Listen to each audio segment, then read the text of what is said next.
राधे राधे भक्तों, जय श्री राम। इसके पहले के अध्यायों में हमने वाल्मीकि महर्षि द्वारा रचित रामायण के बाल कांड के कई अध्यायों के प्रसंग जाने थे और आखिरी का प्रसंग था हमारा अहिल्या उद्धार। अहिल्या उद्धार के बाद का प्रसंग आज हम इस वीडियो में जानेंगे। तो चलिए वीडियो को शुरू करते हैं। जय श्री राम।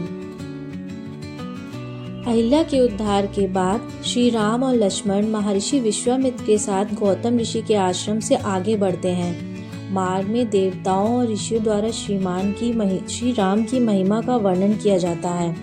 यह स्पष्ट होता है कि राम केवल अयोध्या के राजकुमार नहीं बल्कि धर्म की पुनर्स्थापना के लिए अवतरित हुए दिव्य पुरुष हैं। अब भगवान श्री राम लक्ष्मण और गुरु महर्षि विश्वामित्र के साथ जनकपुरी की ओर बढ़ने लगते हैं। तो मार्ग में विश्वामित्र ने राम को उस दिव्य नगरी के बारे में बताना आरंभ किया जिसे मिथिला कहा जाता है। यह नगरी केवल एक राज्य नहीं थी बल्कि धर्म, तप, सत्य और ज्ञान की जीवित प्रतिमा थी। विश्वामित्र ने बताया कि यह नगरी महान राजा मिथि के नाम पर बसी थी। राजा मिथि इतने धर्मनिष्ठ और तपस्वी थे कि उन्होंने अपने राज्य को तपस्या और मर्यादा से सींचा।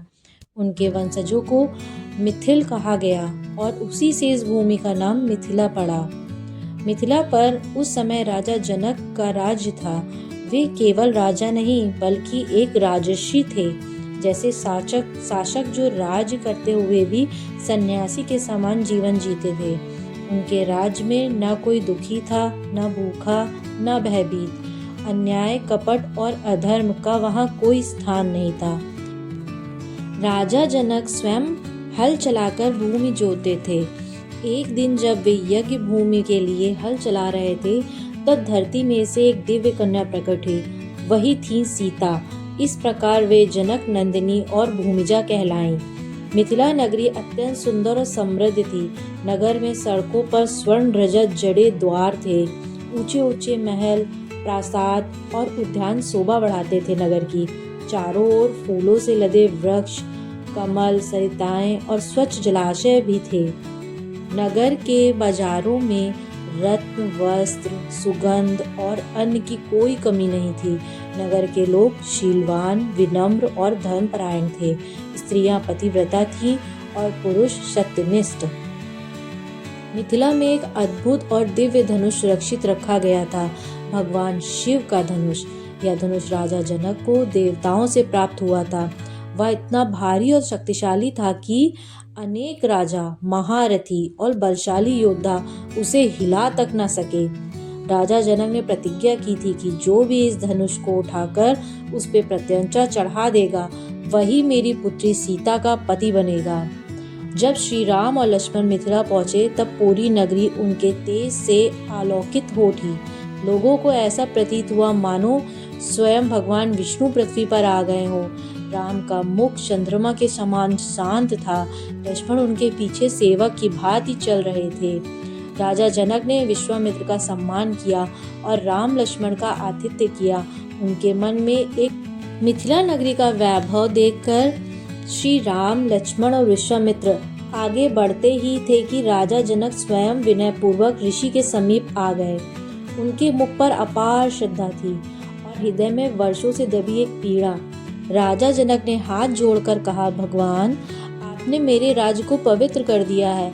आज आपके साथ आए ये दोनों राजकुमार कौन हैं जिनका तेज संपूर्ण मिथिला को आलोकित कर रहा है? विश्वामित्र मंद मुस्काए और बोले, राजन, ये अयोध्या नरेश दशरथ के पुत्र हैं, राम और लक्ष्मण। यह सुनते ही जनक का हृदय जैसे धड़कना भूल गया हो। वे कुछ क्षण राम को निहारते रह गए। उनके भीतर कोई अनजाना विश्वास जाग उठा था। राजा जनक ने गंभीर स्वर में कहा, भगवान, मेरे राज में भगवान शंकर का एक दिव्य धनुष सुरक्षित है। वही धनुष मेरी पुत्री सीता के भाग्य का निर्णायक कर्ता बना हुआ है। फिर उन्होंने अपनी कथा सुनाई। एक बार यज्ञ भूमि की तैयारी करते समय मैं स्वयं हल चला रहा था। तभी धरती से एक अद्भुत कन्या प्रकट हुई।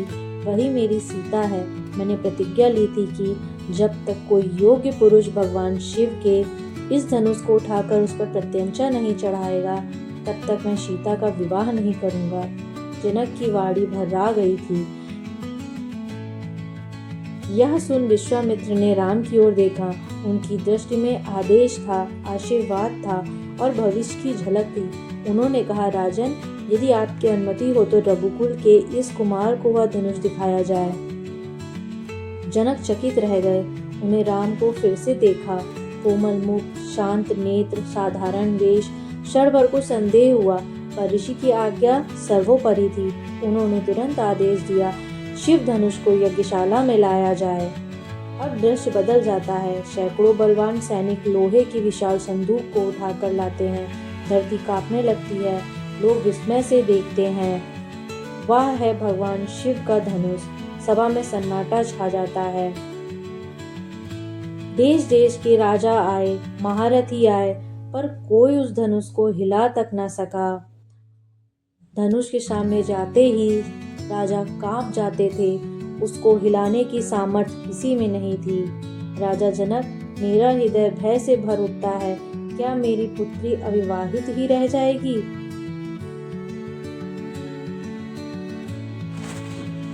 तभी विश्वामित्र ने शांत स्वर में कहा, वत्स राम, इसे देखो। राम ने गुरु को प्रणाम किया, धनुष को श्रद्धा से देखा और फिर बिना किसी प्रयास के, बिना चेहरे पर बल का चिन्ह लाए उन्होंने उस अपार धनुष को एक ही बार में उठा लिया। सभा में आश्चर्य की लहर दौड़ गई। अब वह क्षण आ गया जिसके लिए युगों युगों से प्रतीक्षा हो रही थी। राम ने प्रत्यंचा चढ़ानी चाहिए और तभी भयानक गर्जना हुई। धरती डोल उठी, आकाश गूंज उठा और दिव्य शिव धनुष दो टुकड़ों में टूट गया। देवताओं ने आकाश से पुष्प वर्षा की। राजा जनक की आंखों में अश्रु बहने निकले। उन्होंने कांपते स्वर में कहा, आज मेरी प्रतिज्ञा पूर्ण हुई। आज मेरी सीता को योग्य वर मिल गया। सभा में जय जयकार गूंज उठी। भक्तों, मिथिला की यज्ञशाला अभी हर्ष से गूंज ही रही थी कि शिव धनुष के टूटने से धरती कांप उठी। देवता की पुष्प वर्षा धीमी सी होने लगी। तभी आकाश मार्ग से एक भयानक गर्जना हुई। सभा का आनंद क्षण भर में ही भय में बदल गया। अचानक एक तेजस्वी पुरुष वहां प्रकट हुए। जटाएं बिखरी हुई, नेत्रों में दावानल, कंधे पर धनुष, हाथ में फरसा। वे थे भृगुवंशी परशुराम, शिव भक्त, अतुल पराक्रमी और शक्तियों के संहारक। उनकी दृष्टि क्रोध से लाल थी। उन्होंने कठोर स्वर में कहा, किसने मेरे आराध्य भगवान शंकर के दिव्य धनुष को तोड़ा है? सभा स्तब्ध रह गई। राजा जनक भय से निशब्द हो गए। ऋषि भी मौन हो गए। तभी रघुकुल के कुमार शांत भाव से आगे बढ़े। न भय, न अहंकार, न क्रोध। राम ने नम्रता से कहा, भगवान, आपकी आज्ञा से मैंने उस धनुष को उठाया है। प्रत्यंचा चढ़ाते समय वह टूट गया। उनकी वाणी में सत्य था, विनय था और मर्यादा थी। परशुराम क्रोधित हो उठे। हे क्षत्रिय बालक, क्या तुम जानते हो तुमने क्या किया है? वह धनुष साधारण नहीं था, वह शिव का धनुष था। उन्होंने आगे कहा, मैं तुम्हें विष्णु का दूसरा धनुष देता हूँ। यदि तुम सच्चे वीर हो तो इस पर प्रत्यंचा चढ़ाकर दिखाओ। सभा में सन्नाटा छा गया। परशुराम ने वह धनुष राम के हाथों में सौंपा और भक्तों, जैसे ही प्रभु राम ने उस धनुष को पकड़ा, परशुराम के भीतर कुछ टूटने लगा। राम ने सहजता से प्रत्यंचा चढ़ा दी। कोई गर्जना नहीं, कोई संघर्ष नहीं, पर उस क्षण परशुराम के तेज का स्रोत राम के समान था। वह तेज राम में समा गया। परशुराम का शरीर कांप उठा। उनके नेत्र भर आए। उन्होंने समझ लिया, मेरे सामने स्वयं श्री हरि विष्णु खड़े हैं। उन्होंने अपना सिर झुका दिया। कंपित स्वर में बोले, हे राम, अब मेरा शास्त्र तेज समाप्त हुआ। मैंने जो शक्ति पाई थी वह अब तुम में समा गई है। परशुराम ने राम को प्रणाम किया। सभा भय से मुक्त हो गई। वे वन की ओर चले गए, तपस्या और शांति की ओर। राम ने किसी प्रकार का गर्व नहीं किया। वे पुनः अपने स्थान पर लौट आए मानो कुछ हुआ ही ना हो। सभा फिर से धर्म और शांति से भर उठी। भक्तों, शक्ति का चरम बिंदु है विनय। अहंकार चाहे तब से जन्मा हो, वह भी ईश्वर के सामने झुकता ही है। राम केवल योद्धा नहीं है, मर्यादा पुरुषोत्तम है। भक्तों, परशुराम के वन की ओर प्रस्थान करते ही मिथिला की सभा फिर से आनंद से भर उठी। भय का स्थान अब उल्लास ने ले लिया था। राजा जनक का हृदय कृतज्ञता से भर गया था। राजा जनक ने आगे बढ़कर विश्वामित्र और वशिष्ठ को प्रणाम किया और बोले, भगवान, जिस प्रकार मेरी पुत्री सीता को योग्य वर प्राप्त हुआ है, उसी प्रकार मेरी पत्नी सुनन्या की भतीजियां भी हैं, उर्मिला, मांडवी और श्रुतकीर्ति। यदि आपकी आज्ञा हो तो मैं उनका विवाह भी रघुकुल के राजकुमारों के साथ करना चाहता हूँ। यह सुनकर वशिष्ठ जी और विश्वामित्र जी प्रसन्नता से अनुमति दे देते हैं। तत्क्षण दूत अयोध्या भेजा जाता है। दूतों ने जाकर राजा दशरथ से कहा, महाराज, आपके पुत्र राम ने शिव जी का धनुष भंग किया है। राजा जनक ने चारों पुत्रों के विवाह का प्रस्ताव रखा है। यह सुनते ही दशरथ की आंखों से आनंदाश्रु बह निकलते हैं। उन्होंने वशिष्ठ के साथ भरत और शत्रुघ्न को लेकर समस्त राज परिवार सहित मिथिला की ओर प्रस्थान किया। भक्तों, जब दशरथ मिथिला पहुंचे तो जनक स्वयं द्वार पर आए उनके स्वागत करने के लिए।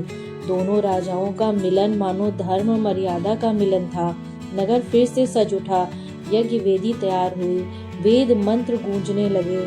अब वह पावन क्षण आ गया था जब राम का विवाह सीता से, लक्ष्मण का विवाह उर्मिला से, भरत का विवाह मांडवी से और शत्रुघ्न का विवाह श्रुतकीर्ति से कराया जाए।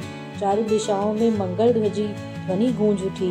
देवताओं ने पुष्प वर्षा की, ऋषियों ने आशीर्वाद दिया। यह केवल विवाह नहीं था भक्तों, यह धर्म के 4 स्तंभों की स्थापना थी। चारों पुत्रों का विवाह संपन्न हुआ। देवता पुष्प वर्षा कर रहे थे। चारों दिशाओं में मंगल ध्वनि हो रही थी, मानो सारा देवानल धरती पर आ गया हो। इस प्रकार सबका विवाह संपन्न होने के बाद में अब विदाई का समय आया। राजा जनक ने सीता का हाथ राम के हाथ में सौंपते हुए कहा, पुत्री, पति ही तुम्हारा देवता है। सुख और दुख में उनके साथ समान भाव से रहना, धर्म से कभी विचलित ना होना, यही तुम्हारा आभूषण है। सीता की आंखों में अश्रु बह रहे थे, पर मुख पर अडिग शांति थी। अब रथ चलने लगा। मिथिला की धरती अपने दामादों को विदा कर रही थी। मार्ग में नगर नगर लोग राम सीता के दर्शन के लिए उमड़ पड़े। राम और सीता की जोड़ी को देखकर लोग प्रसन्न हो रहे थे। जब रथ अयोध्या पहुंचा, नगाड़े बज रहे थे, द्वार सज गया था, फूलों की वर्षा हो रही थी। माता कौशल्या ने सीता को हृदय से लगा लिया। माता सुमित्रा और कैकेयी ने वधुओं को आशीर्वाद दिया। अयोध्या आनंद से भर गई। यही समाप्त होता है हमारा वाल्मीकि रामायण का बालकांड। यह कांड हमें सिखाता है कि मर्यादा जन्म से नहीं, चरित्र से बनती है। शक्ति का शिखर है विनय और सुख के चरम पर है त्याग की परीक्षा का समय निकट आ जाता है। हमने इस वीडियो में बाल कांड के सभी अध्यायों को समाप्त कर दिया है। अब आगे की वीडियो में हम वाल्मीकि द्वारा रचित रामायण के अयोध्या कांड के बारे में जानेंगे। अयोध्या कांड में जो कुछ भी होता है, जैसे राज्याभिषेक की तैयारी, वनवास की छाया, ये सब अयोध्या कांड के अंतर्गत आता है। आगे के वीडियो में हम अयोध्या कांड का अध्ययन करेंगे। आज के लिए भक्तों बस इतना ही। अगर आपको मेरी यह वीडियो अच्छी लगी हो तो कृपया करके मेरे साथ बने रहें। राधे राधे, जय श्री राम, धन्यवाद।